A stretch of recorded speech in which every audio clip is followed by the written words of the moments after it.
Yo, yo, yo, good people. Welcome to the HERBMAN Show. Yo, yo, yo, good people. It's your homie HERBMAN. Here you back upside the head with another hot banger boogie. Hey, look, go tell somebody your homie HERBMAN is on. And if this is your first time tuning in to the HERBMAN Show, welcome. Go ahead and hit that logo right at the bottom of your screen right there. And don't forget to hit that notification bell so that you never miss what we're bringing to the world, all right? So I am your resident herbalist. I'm your homie HERBMAN, all right? So to all you guys, again, thank you.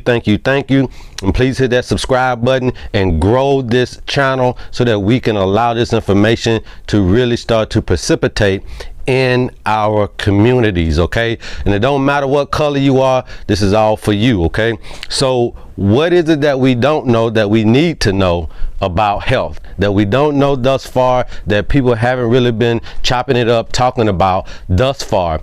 And I'm going to give you a chemical equation for the real underlying condition that, in my perspective, in my opinion, is really the true cause, the true underlying cause, the root causation of what we deal with when we are ill, sick, or we're diseased, okay?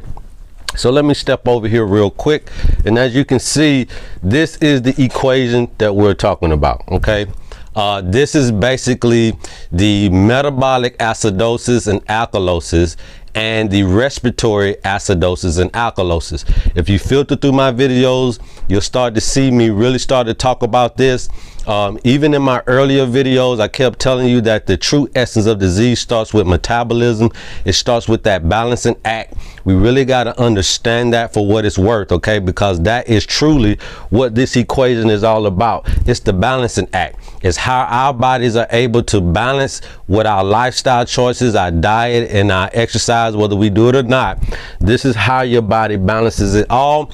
And the two organs that are responsible for this balance are going to be your lungs and your kidney. So what are we dealing with here? So CO2 is carbon dioxide, okay? Carbon dioxide. H2O, you guys should know that is water. So when carbon dioxide mixes with water, then we get H2CO3, which is carbonic acid, okay? When carbon dioxide mixes with the water inside of our bodies, the water we get in out from the air, right? It turns into carbonic acid, okay? So right at this particular point, you are what we would consider acidic, okay? Now, on the flip side of this, we all know about the hydrogen ion. So if you know pH, then that means potential hydrogen. Hydrogen is just another word. Hydrogen ions is another word for protons, okay? For protons, okay? So you know we're talking about protons, electrons, neutrons. So when you see H plus hydrogen ions, just think protons, okay? Protons. Also think pH. So when there is a lot of hydrogen ions in the body, in the bloodstream, okay, so that means that when your hydrogen ions are up, when your protons are up, then that means your pH goes down. Okay, your pH goes down, which means that you are highly acidic, or you are acidic, mildly acidic, slightly acidic. It doesn't matter. When the hydrogen ions are up in your body, your pH goes down, which means that you are acidic. Okay, when the hydrogen ions go down in the body, that means that your pH is up. That means that you are alkaline or dealing with alkalosis. Okay. So I want you guys to understand that. So what we're doing is we're just borrowing these H's, or either we're dropping the H's off, okay? So CO2, when it gets these two hydrogens right here, then that creates carbonic acid, okay?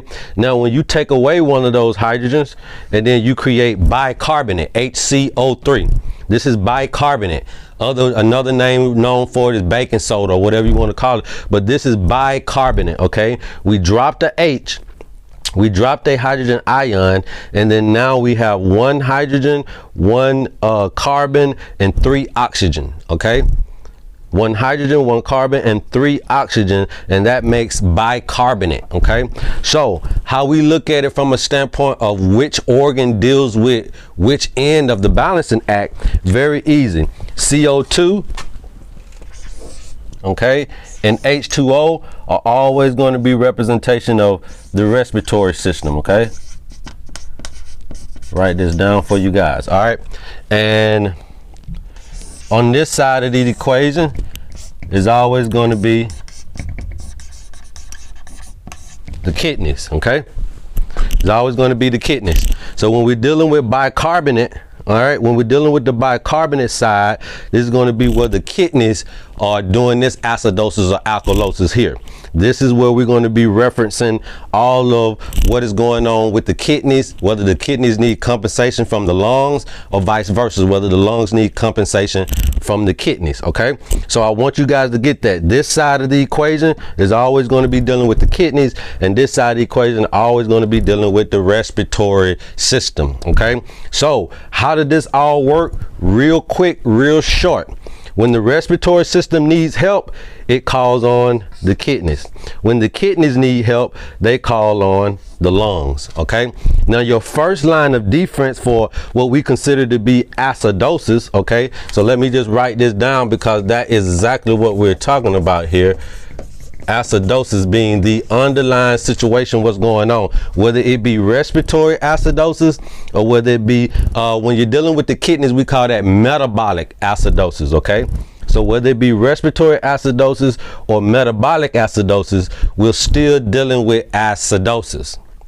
Okay, we're still dealing with acidosis. So give you some examples of respiratory acidosis or what maybe can cause respiratory acidosis, right? Is when you're having lung issues, asthma, bronchitis, pneumonia, tuberculosis, when you have scarring in the lungs, when you are breathing, when you're not getting in the proper amount of oxygen, right? And you are shallow breathing and stuff like that, then that could all be signs that we are dealing with a respiratory acidosis issue, okay? When there are things affecting the lungs and how we're able to receive in oxygen and breathe out carbon dioxide. If anything affects that particular process, we can best be sure that it's going to be respiratory acidosis, okay? Now, metabolic acidosis. So if you're dealing with diabetes, if you're dealing with cancer, if you're dealing with, you know, just a onslaught of things that affect the metabolism, obesity, all these types of things could create a situation to where you are in metabolic acidosis. Now, for me personally, again, this is my opinion, I think that by the time we really realize that we are sick and in some kind of health crisis, for the most of us, we would be dealing with metabolic acidosis. Respiratory acidosis is really easy, really quick to realize because, again, it's dealing with the airways. Any blockages in that is really easy to tell. But what's hard to tell is about the metabolic acidosis, right? Because a lot of that stuff happens on the inside of us, and until you get you know, diabetes or cancer or something like that, actually at that particular point, it's not too late to deal with the problem, but it's late in the process to where we understand that this is what you got. Okay, so we want to be preventative in everything that we do. Remember that prevention is cheaper than the cure, okay? So how are we able to understand how this works? Again, if you're having respiratory issues, when the respiratory system cannot handle the acidosis, it calls on the kidneys to excrete some buffers, all right? Now, some of these buffers are going to be things like ammonia, all right, in your body. Your body will use ammonia as a buffer. It will use phosphates as a buffer. The phosphates in the body, all right, and it would also use bicarbonate, right? What we were just talking about, that is another what they call buffers, okay? And you have some other buffers as well. You know, things like the minerals that the kidneys also excrete to try to help inflammation, whether it be calcium, okay, whether it be potassium, all of these different things that the body tries to push out to help in certain situations can do that. Now, as your kidneys continue to pull calcium out of the body, this is where the onslaught of osteoporosis can start to happen. Now, when you have all that calcium floating in the body just to try to maintain this inflammation that's going on, right? This immune response to the issues that's going on in your body, that calcium could be overloaded just because of the amount of acidosis you're going through. Now, when that calcium is all floating in the blood, if it lands into your joints, it becomes arthritis. Okay, after it calcifies. If that calcium lands into your kidneys, they call it kidney stone. If it lands into your gallbladder, they're calling it, gallstones. If it lands into your arteries, they're going to call it arteriosclerosis. Okay, again, when your body is too acidic as well, when you're dealing with acidosis, guess what else happens? Your body begins to start, especially when we're dealing with acidic blood, right? Then the body starts to compensate by putting cholesterol inside of the blood vessels so it can act as a buffer so that the acidic blood doesn't burn through your veins and arteries, okay? So now that cholesterol is starting to pad your blood vessels, guess what else is happening? Clogation, right? Obstruction is starting to happen within the arterial walls, and now you're getting bad blood flow. Okay, now you're having some cardiovascular issues. Okay, if you also put too much potassium in the blood, then you got to watch out for cardiac issues as well. So again, when the body is doing all of this compensation because we're heavy in acidosis, that's where we're really causing ourselves a lot more issues in the long run, and this is where disease really starts to fester. Now, I want to make this clear: disease can cause acidosis, or acidosis can cause disease. Okay, and when you're looking at our modern day lifestyle, you're looking at the environment that we're living in, there's not a lot of stuff that we do that don't cause some form of acidosis. So again, you remember, this is carbonic acid just from breathing. Okay, now just from moving, you create lactic acid. Okay, and there's a lot of other acids, okay, but I'm just gonna put some of these down. All right, then you probably heard of uric acids, right? All of these things are being created as we just go on our day-to-day regimens. All right, no matter what it is, no matter how healthy you are, no matter how sick you are, you're going to still be dealing with these just off the sheer fact that you're living here on planet Earth. If you're breathing, you're creating carbonic acid. If you're moving around, you're creating lactic acid. Okay, and now we got to look at what does the cells create that really cause these issues.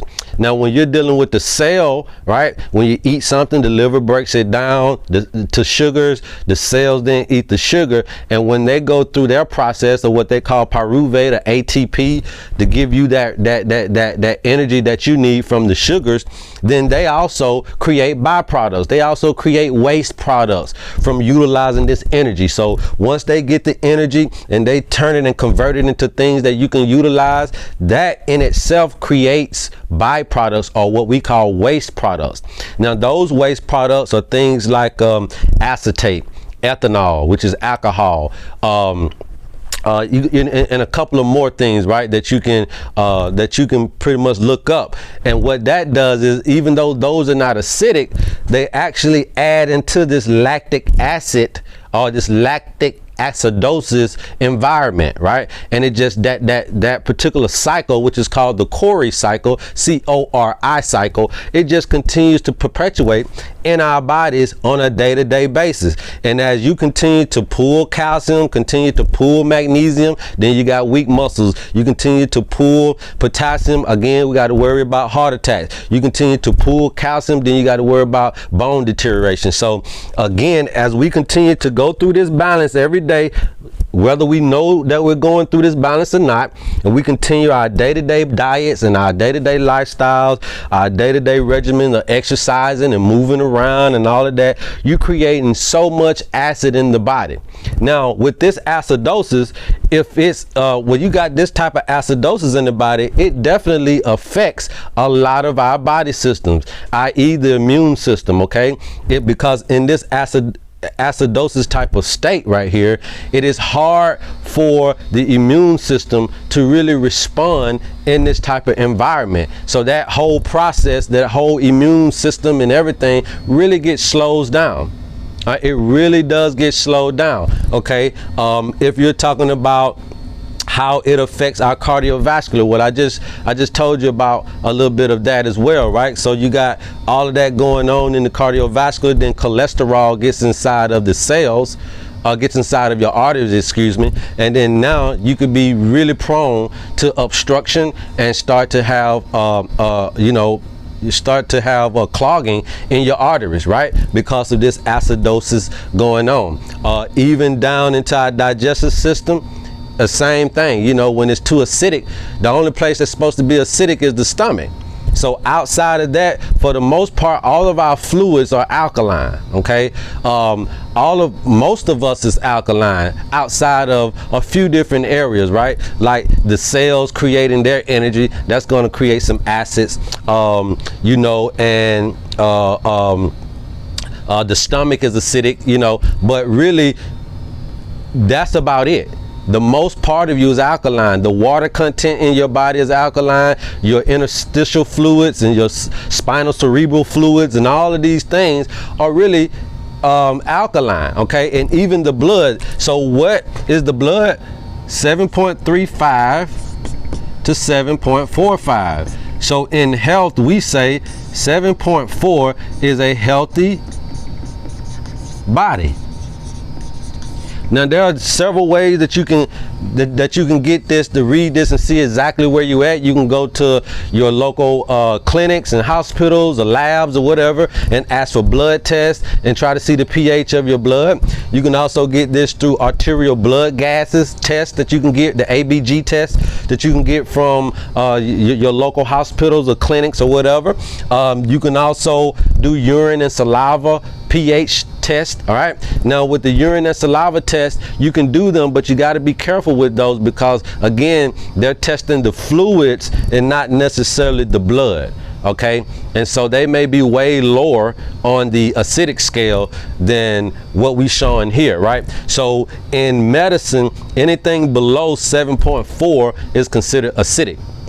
Anything above 7.4 is considered alkaline. So you only really have a small window to work in when we're dealing with this from a blood standpoint, right? Because blood, it can't go below 7.35, man, or you're really going to be in some deep trouble right here, right? And the same is said for the other side. Blood shouldn't be 7.46 or you're going to really start being into some real critical stuff. So with that being said, that margin is very, very small, okay? So what we're looking at is just trying to stay in the middle. So now for you, what you want to do is go and get you some of these tests, see exactly where you are on the acid or alkaline or what they call base balance, right? And then you want to start positioning yourself with foods.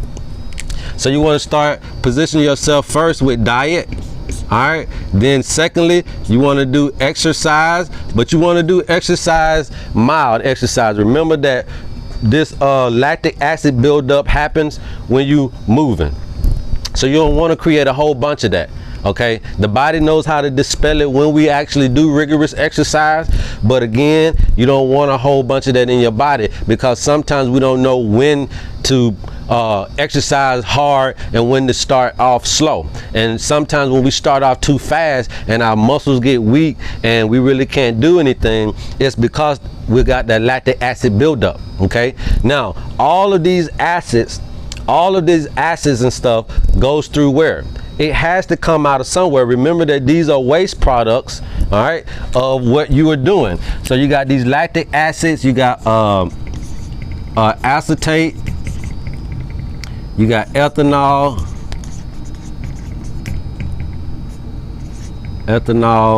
you got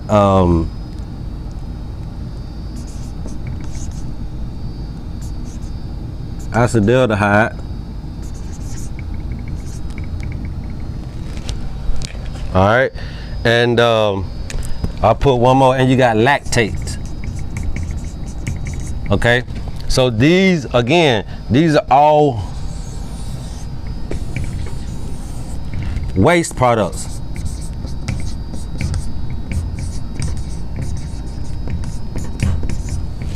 These are all waste products, okay guys? So the thing is that we build some of this on our own, and then some of it is cellular waste products, but they're all waste products, okay? Even when we're talking about the bun, right? So we're talking about the bun, we're talking about creatinine, all of these different things are waste products that they go and they test you for to see if your kidneys are filtrating these things out. You can also go get a filtration test for your kidneys. It's called a GFR test, right? A glomerular, okay? Filtration rate, GFR, okay? So you can get a GFR test, and pretty much they're gonna have the bun and the creatinine and all this type of stuff, but I want you to know that those only stand for, those are also waste products, okay? So we'll put bun, and we'll put creatinine. So if you got creatinine in your blood, obviously, if you're not filtering this out, or if you are filtering too much out, then we look at this for muscle weaknesses, right? So if you're dealing with any muscle issues, I know that if you're a bodybuilder, you could go into the GNC back in the day. I know when I was back in the day, you can go get you some creatine, and then that will help you build muscle and help you get bigger. And so creatine actually came from this particular word right here. You already have this substance inside of the body as a waste product, but it's primarily for the muscles, and see how well the muscles are moving, how they're utilizing this creatinine. And then remember, I told you this is a waste product from your muscle usage, but it also has to be excreted through the kidneys. So that's why the kidneys are so important, because this is the way to get out these waste products, you guys. This is your way of getting it out. Even when we're talking about the lymphatic system, I know everybody is on the lymphatic system, and we understand how important the lymphatics are, okay? But even with that particular system helping us waste some of these byproducts or waste some of these waste products, all of that still has to filter through. Remember, we're only dealing with fluids. Fluids are only coming out your body really one or two or three or four ways, right? That's through the kidneys. You can get some fluids out through your skin, right? Through sweating. You can cough up some mucus, okay? But for the most part, it's all about skin, and then it's all about kidneys, okay? For the most part, okay? So we got to be careful with staying in this particular state, because when you're in acidosis state, right, this is inflammation at its finest, okay? Cancers love to be in an acidic environment. They love to be in an acidic environment, right? Because again, remember what we were just talking about with the cells. The cells eat the sugar, and then they create byproducts, okay? And we know that cancer loves sugar. So they'll continue to keep growing and growing and growing and growing and growing. And because you're in this acidoic environment, it is very difficult for your immune system to stop the growth. It's very important for you to understand that when you're in this acidoic type of situation, it is very hard for some of your body systems to work properly and function properly based on the condition that this acidosis has everything in. It slows everything down, okay? It dehydrates the body as well. So if you're dealing with headaches, if you're dealing with stiffness in the joints, you know, if you're always feeling stiff, even when we're talking about anxiety, when we're talking about depression, when we're talking about insomnia and really can't sleep,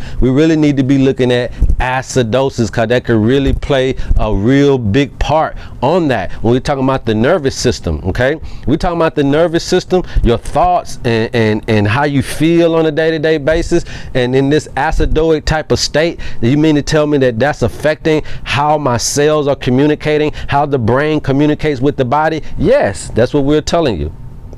That's what we're telling you. So what I'm trying to do is paint a picture for you guys to understand that you should know yourself well enough to know that you're either in acidic state or a alkaline state when walking through any particular healthcare provider that you're dealing with.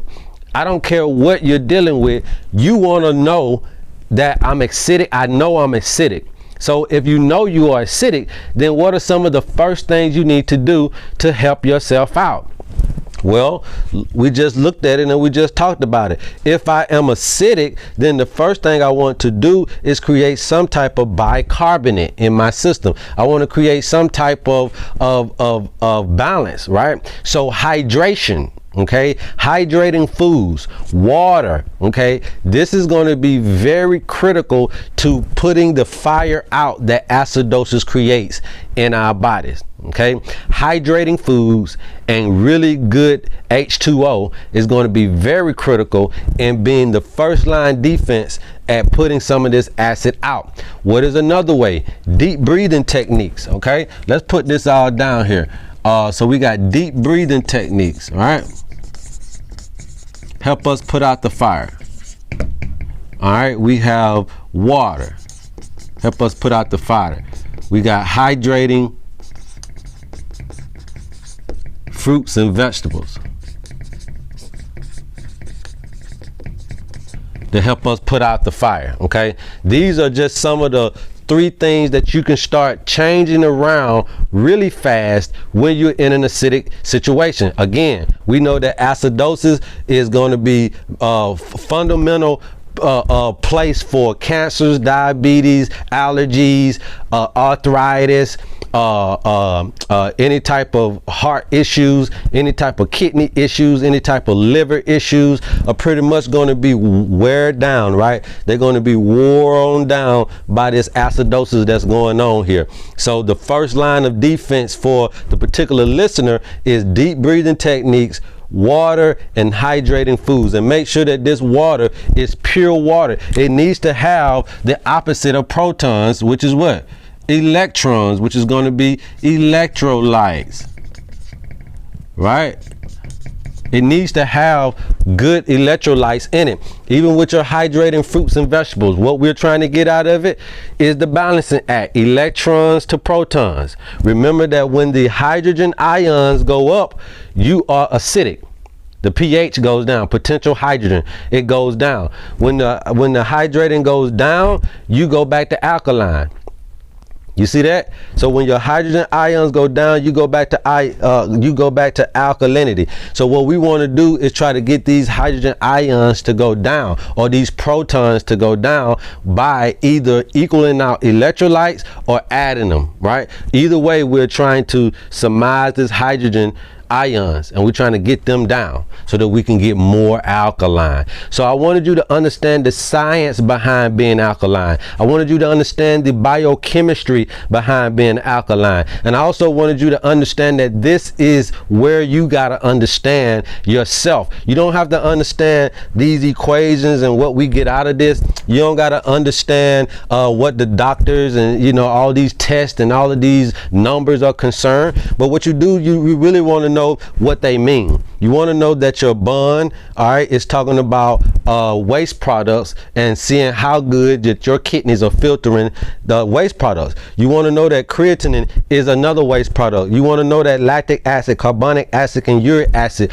are acids that your body is utilizing, or your body is conjugating up just through your day-to-day business, right? Just from being alive in this particular atmosphere. You also want to know that your cells are creating waste products as well, that if not filtered properly, can be a vicious cycle of lactic acid, carbonic acid, uric acid staying within the body and never being filtered out. If you see people with swelling, lymph node swelling, all of these different things, basically what it means is that your kidneys are not filtering the waste products out, and waste products are building up in the body, and that's why they have to go to dialysis. That's why people who have gastrointestinal situations, or got liver issues or something like that, and their stomach get real big and get real swollen, it's because they're retaining fluids.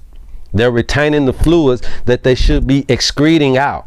Okay, so the first thing, we got to get this kidney to filtering, and that's where your deep breathing, your water, and your fruits and veggies are going to come in to really help this thing. They're going to act as a diuretic, right? Because all of that is about is water and oxygen. So you're going to feed these cells oxygen, you're going to feed them water, and you're going to help them start to crank this kidney back up and get all of this stuff out of you. Okay, and you can also do a pee test. You pee in the cup, and first thing in the morning, you let it sit out for 24 hours, and when you come back, you should see sediment in that particular urine. You should see stringy little white sediment in there, like almost like somebody put some mucus in there or snot in there, right? You should see it, and that's going to be your lymph. Okay, and now the thing about it is, when you do understand that, we know that one or two of these kidneys are starting to filter, and we just got to keep it going and to get this stuff out of you. Okay, and once we get the kidneys filtering, that's when we can really start to work on more areas of the body, because without having the kidneys filter and you start to work on this particular person's body, because of this acidosis, it may lessen the effectiveness of the drugs that you're giving them, the herbs that you're giving them, the foods that you're giving them, and all of the above. Okay, so we want to make sure that we got to hit this first. Okay, and if we can't get it down with this, then we go heavier than this. Maybe you can start actually utilizing bicarbonate, which is baking soda. Okay, or maybe you can go with some hydrogen peroxide. I don't know what you got to do, but I'm saying that there are levels to it and then steps to it to really get this acidosis back down into some alkalinity. That is the first line of defense first. Once we get this part down, then we look at the patient, or we look at the client, or we look at the customer, we look at our family members or whoever we're helping, and then we say, hey, are you still dealing with those symptoms? Because if not, it could have just been a bad case of acidosis. And for a lot of times, especially when you go to the hospital, when they don't know what's wrong with you, they hook you up to an IV. Okay, and if you come back out of this IV, which is nothing but bicarbonate, right, a saline solution, all right, when you and remember, sodium and all that are alkaline minerals, so they alkalize you, right, with this IV. And if you don't have any symptoms no more, they do a few more checks on your blood, make sure everything is good to go, and then they release you. Why? Because this was the real big issue. When this subsided, the symptoms went away. So you first want to start here, because the symptoms can go away. If not, then once you start here and you get the body back alkaline, it makes it easier, okay, for these fruits and for these vegetables and for alkaline herbs and organic herbs and you know, all of these alkaline foods, right? It makes it easier for them to work on the body, because they don't have to fight through the acidosis, you guys. So I hope you guys understand what we're talking about when we're talking about acidosis, alkalosis. You know, alkalosis is a problem as well, but for alkalosis, for the most part of it, it's not going to deteriorate the body like acidosis does. I mean, acidosis would just eat you alive. Alkalosis has a really major effect on the body as well. For the most part, you know, you'll be fainting or you feel lightheaded or something like that for us to know that you're alkalosis. But this right here just eats away at every tissue, at every organ in the body. It just deteriorates everything. You know, just think about what acids do. You can pour acid on anything and you'll see it start to eat away, and that's no different than what this does in our bodies.